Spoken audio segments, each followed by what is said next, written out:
It was 4 o'clock one morning when something in him snapped. "That's it, I quit," he sputtered as his hands fell to his lap. He hauled that piece into his yard, a huge frown on his face, and kicked that normal piece so hard it floated into space. The normal piece it drifted on a planet came to rest, a planet filled with purple trees. In each tree was a nest.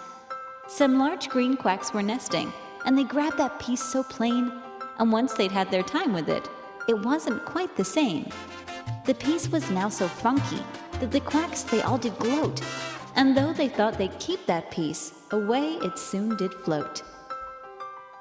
It flew past other planets and through a field of stars until it landed safely on a place that looked like Mars.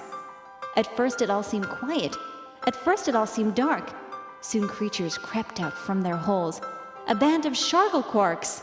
Their claws and teeth were sharp and mean, their sense of rhythm crazy. They changed that piece to what they liked, and then they got all lazy. And while those creatures snored away, that piece again took flight and entered orbit round a moon and circled through the night.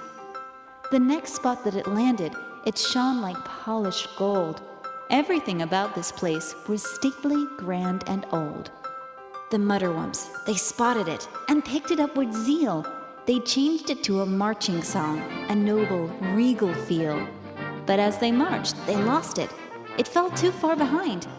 It blew back up into the dark, too high for them to find. It finally came to rest upon a place that felt just right. Upon that same piano it had started on one night. His head was resting on the keys. His snores, they echoed loud. He hadn't yet composed a piece of which he could be proud. But soon his eyes popped open, and then they opened wide, for there he saw a brand new piece that filled his heart with pride. This piece was far from normal. It was wild, yet filled with grace.